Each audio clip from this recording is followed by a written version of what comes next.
영을 위한 하나님의 말씀입니다. 오늘은 데살로니가 후서 2장 1절에서 4절입니다.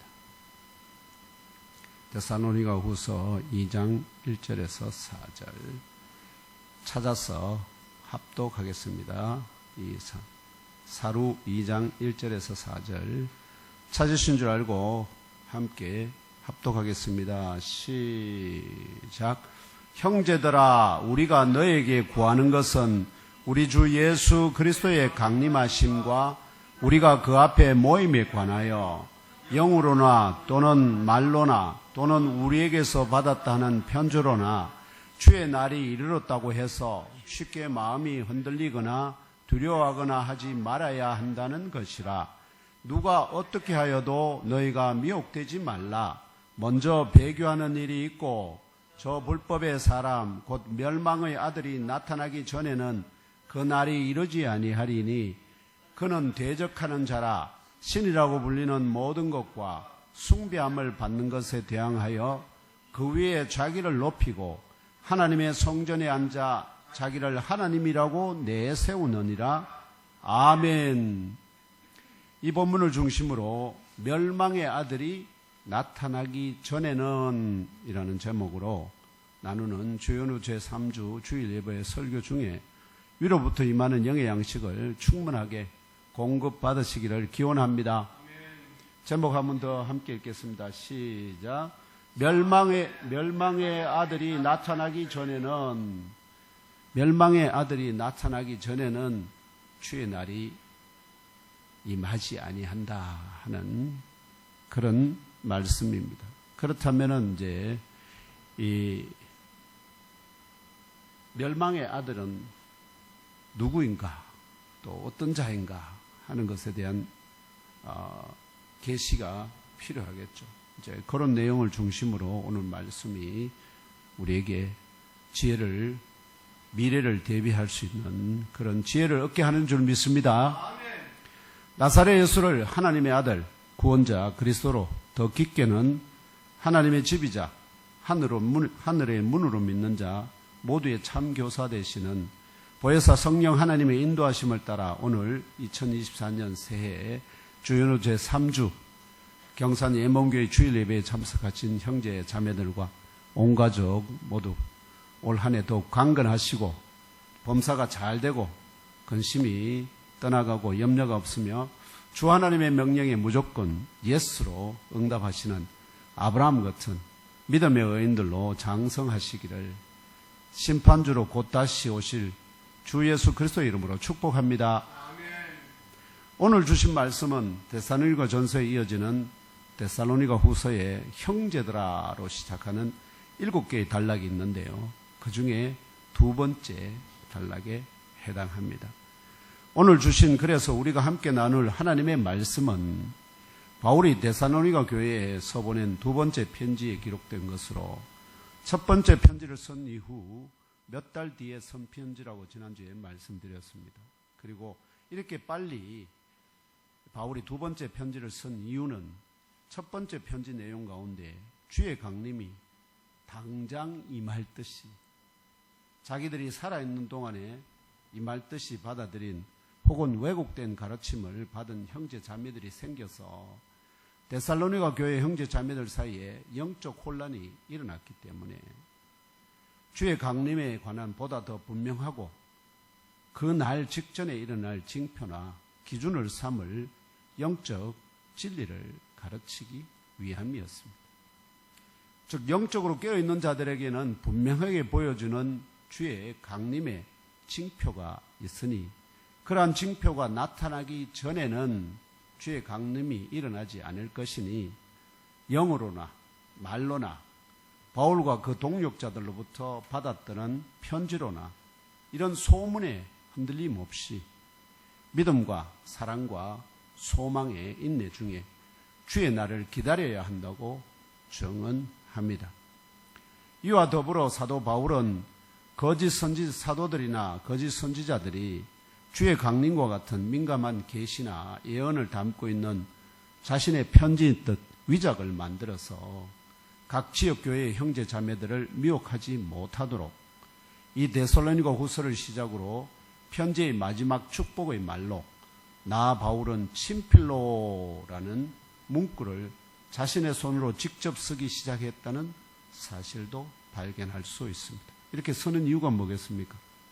카피하지 못하도록, 또는 그 내용은 다 이렇게 바울이 썼다 이렇게 거짓을 미혹하지 못하도록 그렇게 이건 내 편지 맞다 하고 그런 친필 사인을 넣었다 하는 것입니다. 이러한 편지의 기록 목적과 하나님의 뜻에 따라 사도 바울이 1절에서 우리 주 예수 그리스도의 강림하심과 우리가 그 앞에 모임에 관하여 편지한다는 사실을 구체적으로 밝힙니다. 그러면서 3절에서 멸망의 아들이 나타나기 전에는 그 날이 이르지 아니하리니 라고 증언하는데, 먼저 이러한 계시적 증언의 역사적 영적인 배경이 무엇인지, 다음으로 멸망의 아들은 구체적으로 어떤 자를 가리키는지, 이 두 가지 명제를 오늘 여러분과 함께 상고해 보고자 합니다. 이러한 명제들을 상고하는 가운데 그리스도 안에서 새로운 피조물로 다시 태어난 저와 형제 자매 여러분 모두 예수 그리스도의 강림하심과 그분 앞에 모임의 날이 이르기 직전에 일어날 전 세계적인 사건과 또 나타날 멸망의 아들이 구체적으로 어떤 자를 가리키는지 깨달아 아시고 주 예수의 강림의 날까지 우리의 영과 혼과 몸이 한 연합체로 살아있는 중에는 영으로나 말로나 편지로나 소문으로 영적 미혹이 몰려올 수 있으며, 더불어 환난과 박해가 동시다발적으로 임하더라도 하나님의 뜻대로 거룩하고 흠이 없도록 믿음의 역사와 사랑의 수고와 소망의 인내에 온전히 거하며 마음을 다하고 목숨을 다하고 뜻을 다하심으로 21세기 오늘 우리 시대의 믿는 자 모두의 본이 되는 아브라함 같은 참 믿음의 의인들로 세움 받으시기를 다시 오실 그리스도 예수님 이름으로 축복하며 기도합니다. 이제 첫 번째 명제, 멸망의 아들이 나타나기 전에는 그 날이 이르지 아니할 것이라는 그 날이 이르기 직전에 일어날 징표에 대한 계시적 증언의 역사적 이런 영적인 배경, 이런 징표를 제시해야만 했던 그 배경이 무엇인지 잠깐 상고해 보고자 합니다. 이 첫 번째 명제에서 증언하는 그 날, 그 날이 가리키는 날은 2절 가운데 적시된 주의 날, 요 날 할 때 요 단수입니다. 그러니까 한 특정한 날이라는 것입니다. 이 한 특정한 날, 그 다음에 1절에 계시된 두 가지 종말적 사건이 동시다발적으로 연이어 일어나는 날을 가리킵니다. 두 가지 동시다발적인 연이은 사건이 뭐냐니까 우리 주 예수 그리스도께서 강림하시는 날이자, 강림하시는 날이고, 동시에 우리가 그 앞에 강림하시면 그 앞에 모이는 날. 아시죠? 주께서 강림하시면 우리가 다 믿는 자 모두가 다, 믿지 않는 자 모두가 다 그 앞에 모이는 날. 이 오늘 말씀 가운데서도 분명하게 계시됩니다. 그러므로 그날, 곧 주의 날은 주 예수 그리스도께서 심판주로 재림하셔서 영생의 신령한 몸으로 부활시킨 모든 사람들을, 믿는 자 믿지 않는 자 뭐 상관없습니다. 모든 자들을 심판하시기 위하여 자기 앞에 모이게 하는 최후 심판의 날이기도 합니다. 이해되시죠? 주의 강림과 함께 연이어서 무슨 일이 일어난다고요? 모든 사람이 그 앞에 선다는 거예요. 그리고는 심판을 하신다. 이 날이 바로 그 날이고 주의 날이라. 주의 날에 일어날 심판에 관하여는 예수께서 공생의 기간에 친히 몇 가지 비유로 계시하셨습니다. 예언하셨다고. 첫 번째, 열처녀 비유로 심판의 기준에 대하여 계시하셨습니다. 열처녀 비유 아시죠? 등불과 여분의 기름을 함께 가진 5 처녀들은 예상보다 늦게 도착한 신랑과 함께 천국 혼인잔치에 들어갑니다. 여분의 기름 없이 등불만 가진 5 처녀들은 예상보다 신랑의 도착이 늦어져 등불이 꺼지고 필요한 기름을 사러 간 사이에 신랑이 도착하고 천국 혼인잔치에 들어가지 못한 채 문이 닫히고 맙니다. 그 후에 이들이 도착하여 문 안을 향해서 부르짖습니다. 주여, 주여, 우리에게 문을 열어주소서 요청하지만 안에서 들리는 대답은 이것입니다. 진실로 너에게 이르노니 내가 너희를 알지 못하노라. 즉, 2 부류가 생깁니다. 등불과 여분의 기름을 함께 가진 자들은 신랑이 늦게 도착하더라도 어떻게 해요? 그 등불이 꺼져갈 때 기름을 보충해서 신랑이 올 때까지 계속 그 등불을 켜고 들고 있는 그들은 신랑과 함께 신랑이 좀 늦게 온다 하더라도 신랑과 함께 천국 혼인잔치에 들어갈 수가 있는데 등불만 띨랑 가지고 있다가 그 등불이 다 꺼져가는데 부을 기름이 없는 기름이 떨어진 자들이죠. 이 성령의 기름이 떨어진 자들. 성령이 우리를 어떻게 해요? 계속해서 살아있게 불 붙듯이. 근데 그 성령의 기름이 떨어지면 결국은 어떻게 해요? 주님 앞에 천국 혼인잔치에 들어가지 못한다 하는 그런 메시지가 이 안에 들려져 있습니다. 그래서 2개의 분류가 됩니다. 등불과 함께 여분의 기름을 가진 자, 등불만 가진 자. 여기에 심판의 기준이 달라진다는 겁니다. 그 다음에 달란트 비유로 심판의 기준에 대해 계시하셨습니다. 달란트 비유. 주인이 먼 타국에 가면서 부활 승천하시는 겁니다. 아시겠죠? 주인이 먼 타국에 간다는 건 부활 승천하지. 그 종들을 불러서 각각 그 재능대로 각기 소유를 맡기고, 한 종에게는 금 5달란트를 맡기고, 한 종에게는 금 2달란트를 맡기고, 한 종에게는 금 1달란트를 맡겼어요.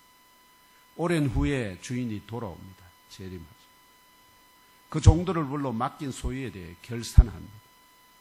5달란트 받은 종은 5달란트를, 2달란트 받은 종은 2달란트를 더 남겨서 주인 앞에 내어놓을 때 그 주인이 2 종에게 각각 동일하게 축복합니다. 조금도 차이가 없습니다. 잘하였도다 착하고 충성된 종아, 내가 적은 일에 충성하였음에 내가 많은 것을 내게 맡기리니 내 주인의 즐거움에 참여할지어다. 칭찬을 듣습니다. 1달란트 받은 종은 땅을 파고 그 주인의 돈을 감추어 두었다가 1달란트를 그대로 내어놓으며, 주인이여 당신은 굳은 사람이라 심지 않은 데서 거두고 해치지 않은 데서 모으는 줄을 내가 알았으므로 두려워하여 나가서 당신의 달란트를 땅에 감추어 두었나이다. 보소서 당신의 것을 가지셨나이다. 이렇게 변명할 때에 그 주인이 이 종에게 대답합니다. 악하고 게으른 종아, 나는 심지 않은 데서 거두고 해치지 않은 데서 모으는 줄로 내가 알았느냐. 그러면 네가 마땅히 내 돈을 취리하는 자들에게나 맡겼다가 내가 돌아와서 내 원금과 이자를 받게 하였을 것이니라. 그에게서 1달란트를 빼앗아 10달란트 가진 자에게 주라. 물어도 있는 자는 받아 풍족하게 되고 없는 자는 그 있는 것까지 빼앗기리라. 이 무익한 종을 바깥 어두운 데로 내쫓으라. 거기서 슬피 울며 이를 갈리라. 이 3가지 비유에서 다 공통적으로 어떻게 해요? 한 부류는 어디로? 천국 혼인잔치 안으로 들어가고, 한 부류는 바깥으로 어두운 데로 쫓겨난다 하는 것입니다. 또 한 비유가 있습니다. 양과 염소의 비유로 심판의 기준에 대해 계시하셨습니다. 양과 염소의 비유입니다. 인자가 자기 영광으로 모든 천사와 함께 올 때에 자기 영광의 보좌에 앉으리니 모든 민족을 그 앞에 모으고 각각 구분하기를 목자가 양과 염소를 구분하는 것 같이 하여 양은 그 오른편에 염소는 그 왼편에 두리라. 그때 임금이 말합니다. 그 오른편에 있는 양 같은 자들에게 내 아버지께 복받은 자들이여, 복받을 자들이여, 나와 창세로부터 너희를 위하여 예비된 나라를 상속받으라. 양 같은 자들은 왜 그렇게 축복을 하느냐? 양 같은 자들은 내가 줄일 때에 너희가 먹을 것을 주었고, 목마를 때에 마시게 하였고, 나그네 되었을 때 영접하였고, 헐벗었을 때에 옷을 입혔고, 병들었을 때에 돌보았고, 옥에 갇혔을 때에 와서 보았느니라. 이렇게 그 이유를 댑니다. 그러니까 이 양 같은 의인들이 대답합니다. 주여, 우리가 어느 때에 언제 주께서 줄인 것을 보고 음식을 대접하였으며 목마르신 것을 보고 마시게 하였나이까? 어느 때에 나그네 되신 것을 보고 영접하였으며 헐벗으신 것을 보고 옷 입혔나이까? 어느 때에 병드신 것이나 옥에 갇히신 것을 보고 가서 배웠나이까? 이 물음에 임금이 대답합니다. 내가 진실로 너희에게 이르노니 여기 내 형제 중에 지극히 작은 자 하나에게 한 것이 곧 내게 한 것이니라. 주를 믿는 자를 돌아보는 것, 그것이 곧 누구에게 한 것이라. 왜냐합니까? 성령을 통해서 우리는 다, 성도들은 다 그 몸에 지체이기 때문에 손에게, 발이 손에게 잘한 것은 주님에게 한 것이라. 이어서 임금이 또 말합니다. 왼편에 있는 염소 같은 자들에게 말합니다. 저주를 받은 자들아, 나를 떠나 마귀와 그 사자들을 위하여 예비된 영원한 불에 들어가라. 이렇게 심판합니다. 이 저주를 받은 염소 같은 자들은 어떤 자들이냐? 첫째, 내가 줄일 때에 너희가 먹을 것을 주지 아니하였고, 목마를 때에 마시게 하지 아니하였고, 나그네 되었을 때 영접하지 아니하였고, 헐벗었을 때에 옷 입히지 아니하였고, 병들었을 때와 옥에 갇혔을 때에 돌보지 아니하였느니라. 이렇게 그 이유를 제시합니다. 그러니까 이에 저주를 받은 염소 같은 자들이 대답합니다. 주여, 우리가 어느 때에 주께서 줄이신 것이나 목마르신 것이나 나그네 되신 것이나 헐벗으신 것이나 병드신 것이나 옥에 갇히신 것을 보고 공양하지 아니하더이까? 이렇게 반문합니다. 이에 임금이 대답합니다. 내가 진실로 너에게 이르노니 이 지극히 작은 자 하나에게 하지 아니한 것이 곧 내게 하지 아니한 것이니라 말씀하시면서, 그래서 이렇게 최후의 심판합니다. 그들은 영벌에, 의인들은 영생에 들어가리라 하시니라. 이러한 심판 기준에 따라 심판이 일어난 날이 바로 그 날이요, 주의 날입니다.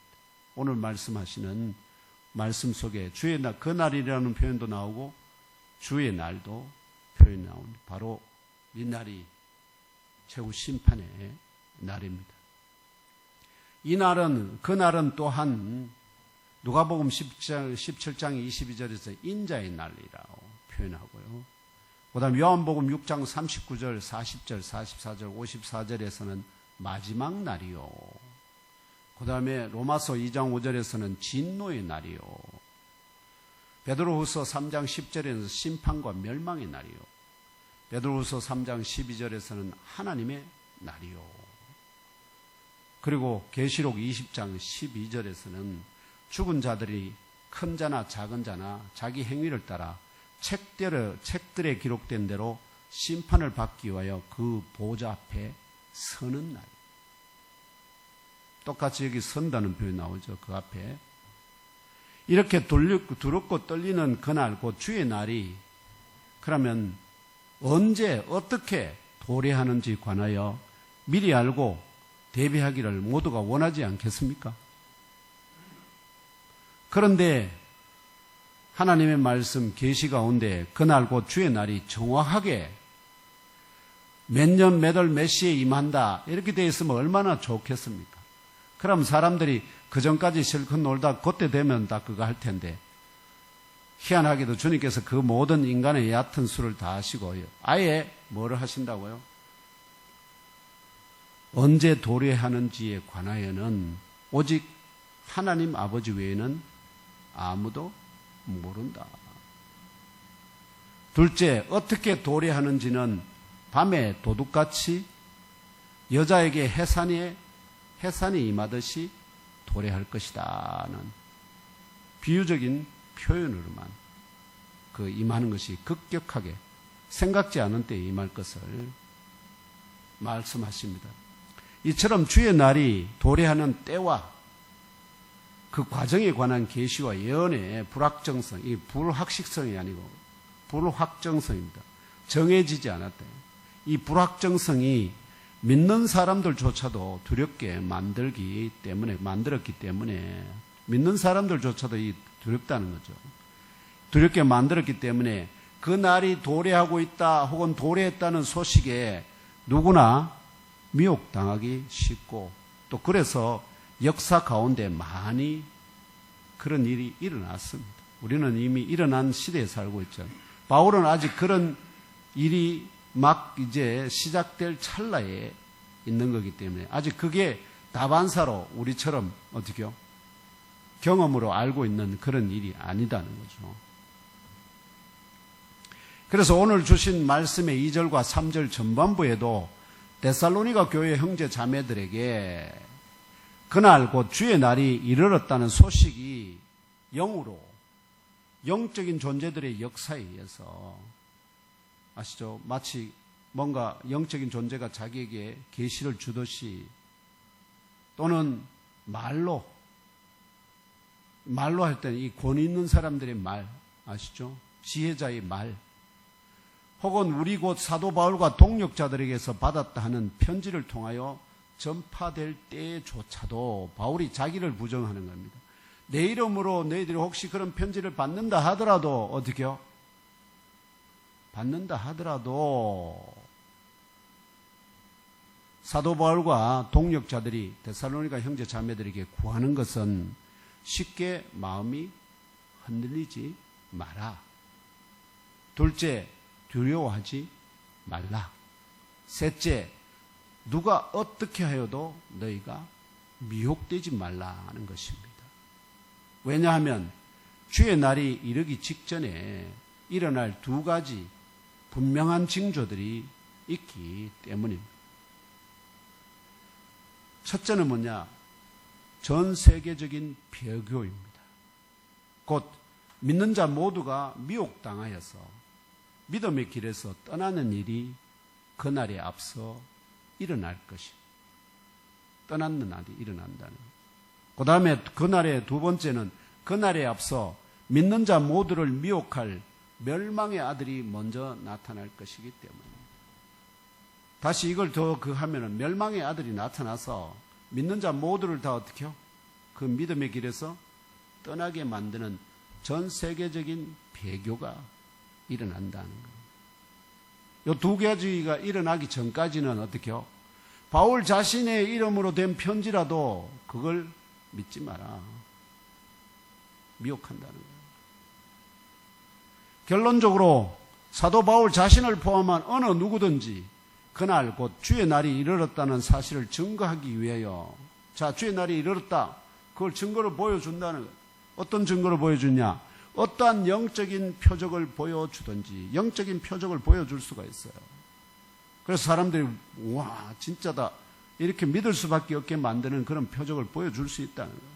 두 번째, 어떠한 진리의 말로 증언하든지 어떠한 권위인자의 글로서 증언하든지 전 세계적인 배교가 일어나지 않았고 멸망의 아들이 나타나지 않았다면 이 모두가 데살로니가 형제 자매들을 미혹하는 것이니까 보거나 그런 표적을 보거나 그런 말이나 편지를 통한 증언을 듣더라도 쉽게 마음이 흔들리지 말라. 두려워하지 말라. 누가 어떻게 하여도 너희가 미혹되지 말라. 경고합니다. 이게 일종의 경고입니다. 그것에 경고를 들어야 한다는 것입니다. 이 부족한 정도 이 시간 저를 포함한 어느 누구라도 제가 어떻게요? 잘못된 영적인 그거에 휩싸이면 저도 제 말로 뭐 하겠습니까? 주의 날이 이르렀다 하고 여러분 나를 따라오시오 하고 그렇게 될 수가 있다 이 말이에요. 그런 상황조차라도 여러분 나를 신뢰하면 여러분 신뢰하면 할수록 그런 일이 벌어졌을 때 따라가기가 십상이잖아요. 그런 상황조차였어도 이 전 세계적인 배교가 일어나지 않았고 멸망의 아들이 나타나지 않았다면 모두가 경산 예몸교회 형제 자매들을 미혹하는 것이니까 보거나 듣더라도 쉽게 마음이 흔들리지 마시기 바랍니다. 두려워하지 마시기 바랍니다. 누가 어떻게 하여도 예몸교회 형제 자매 여러분은 미혹당하지 마시기를 주 예수님의 이름으로 축복하며 기도합니다. 두 번째 명제로 멸망의 아들은 구체적으로 어떤 자를 가리키는지 함께 상고해 보겠습니다. 주의 날이 이르기 직전에 일어날 징조들 두 가지가 계시된다고 말씀드렸죠. 첫 번째가 전 세계적인 배교가 일어난다. 즉 믿음의 길에서 떠나서 우상 숭배의 길로 간다는 것입니다. 그 다음에 두 번째가 멸망의 아들이 나타난다는 것입니다. 이 멸망의 아들에 대하여 사도 바울은 첫 번째 불법의 사람이다. 법이 없는 사람. 법이 없다는 것은 법을 모른다 혹은 법에 대해서 말하면 대적하는 자다 이런 뜻으로 보면은 이 사람은 유대인이기보다는 어떻게요? 불법이니까 법이 없는 사람은 유대인들은 법을 가지고 있는 사람이에요. 이방인이라는 뜻이다. 불법의 사람이고 그 다음에 이 자는 하나님을 대적하는 자입니다. 하나님을 대적할 정도로 뭐가 있다는 거죠? 굉장한 권세를 가졌다는 것입니다. 그 다음에 세 번째는 어느 정도냐 하면 자기 자신을 하나님이다 하는 것을 증명하기 위해서 보여주는 것이 있는데 그걸 통해서 믿는 자 모두도 미혹할 수 있는 정도의 그런 능력자다. 이해되시죠?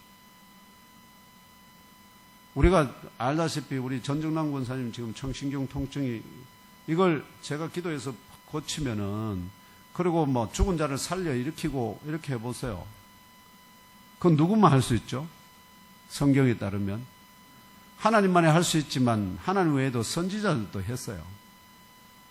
엘리야 선지자도 엘리사 선지자도 죽은 자를 살렸어요. 그러니까 그런 일을 바울도 하고 또 베드로도 죽은 자들을 살렸어요. 그럼에도 불구하고 우리는 죽은 자를 살리기만 하면 이거는 뭐죠? 하나님의 능력이라고만 그런 것들을 어떻게요? 보여준다 이거예요. 그랬을 때 사람들이 어떻게 그 사람을 따르게 된다는 거죠. 다들. 오늘 말씀에 이어지는 데살로니가후서 2장 5절 6절에 이 멸망의 아들에 대하여 사도 바울이 데살로니가 형제 자매들에게 미리 말하였다고 증언하면서 지금 곧 바울이 편지를 쓰던 주후 50년 전후까지는 그로 하여금 그의 때에 나타나게 하려 하여 막는 것이 있는 것을 안다고 증언합니다. 지금은 아직 뭐 하지 못하게요. 그가 나타나지 않도록 막는 것이 있다고 증언합니다. 찾아서 함께 읽으며 알아봅시다. 2장, 사루 2장 5절 6절입니다. 함께 찾았습니까? 함께 읽겠습니다. 시작. 내가 너희와 함께 있을 때에 이 일을 너희에게 말한 것을 기억하지 못하느냐? 너희는 지금 그로 하여금 그의 때에 나타나게 하려 막는 것이 있는 것을 아나니? 아멘. 좀 이상하죠? 이 멸망의 아들이 나타날 때가 있는데 그의 때에 나타나게 하기 위해서 지금은 어떻게요? 그가 나타나지 못하도록 막는 것이 있다는 거예요. 그 하나님이 예비하신 때가 있다. 그 때가 바로 언제라고요? 주의 강림이 나타날 그때 바로 직전이라는 거예요. 이 멸망의 아들에 대한 증언들을 이렇게 모두 고려하면은 사도 바울의 예언은 사도 요한이 계시록 20장 7절로 10절에 계시하는 바 사탄과 짐승의 조종을 받는 거짓 선지자를 일컫는 듯합니다. 계시록 20장 7절에서 10절입니다. 함께 읽으면서 넘겨주세요. 함께 읽으면서 알아봅시다. 시작. 천년이 참에 사탄이 그 옥에서 놓여 나와서 땅의 사방 백성 곧 곡과 마곡을 미혹하고 모아 싸움을 붙이리니 그 수가 바다의 모래 같으니라. 그들이 지면에 널리 퍼져 성도들의 진과 사랑하시는 성을 두르며 하늘에서 불이 내려와 그들을 태워버리고 또 그들을 미혹하는 마귀가 불과 유황못에 던져지니 거기는 그 짐승과 거짓 선지자도 있어 세세토록 밤낮 괴로움을 받으리라. 아멘. 여기 보면은 마귀는 직접적으로 사람을 말하면은 하나님께서 허락하신 자를 자기 종으로 삼아가 아시죠? 미혹합니다. 그 자가 바로 거짓 선지자입니다. 그 미혹을 당한 자가. 그 다음에 짐승도 마찬가지로 거짓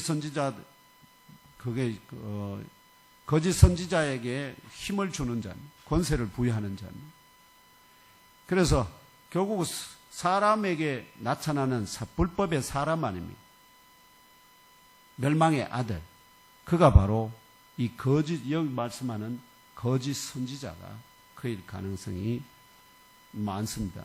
그래서 다시 말씀드리면 이 땅에서의 2024년 현재가 하늘에서의 천년왕국은 하늘에서 진행되는 겁니다. 여러분 착각하면 안 됩니다. 이 땅이 아닙니다. 하늘에서 천년왕국이 지금 주 예수의 부활 성천으로 그 다음에 용이 사로잡힘으로 천년왕국이 시작되었어요. 그래서 첫째 부활에 참여한 자들이 그 천년왕국에서 지금 심판을 세상을 통치하고 있습니다. 그 날이 그 하늘에서 그런 날이 그 천년왕국이 진행되는데 그 날이 하늘에서 이 천년왕국이 끝나고 아시죠? 무저갱 쇠사슬에 매여 갇혔던 사탄이 그 옥에서 놓여 나오는 그때 곧 이 땅에서의 어느 때와 시기인지 아무도 몰라요. 영적인 세계에서 일어나는 그 사건이 이 세상에서 어떻게요? 그때에 해당한다 이 말이죠. 그래서 하나님의 능력에 버금가는 표적과 기사를 행하여서 이 세상의 모든 사람을 미혹하여 진리의 믿음에서 떠나게 하고 자기 자신을 하나님을 믿게 할 거짓 선지자가 나타날 것이다. 그게 지금 나타나지 못하게 막고 있는 것은 이 거짓 선지자에게 권세를 누가 줍니까? 사탄이 주는데 이 사탄이 지금 어떻게 되어 있다고요? 무저갱에 지금 쇠사슬에 매여서 갇혀 있기 때문에 그가 거기서 나와야 놓여야 그런 하나님의 능력에 버금갈 만한 그런 권세를 가진 거짓 선지자를 일으켜 세워서 세상에 있는 모든 사람들을 어떻게 해요? 미혹해서 하나님에게 대적하게 만든다 이 말이에요. 그 일을 중간에서 담당할 자가 바로 거짓 선지자예요.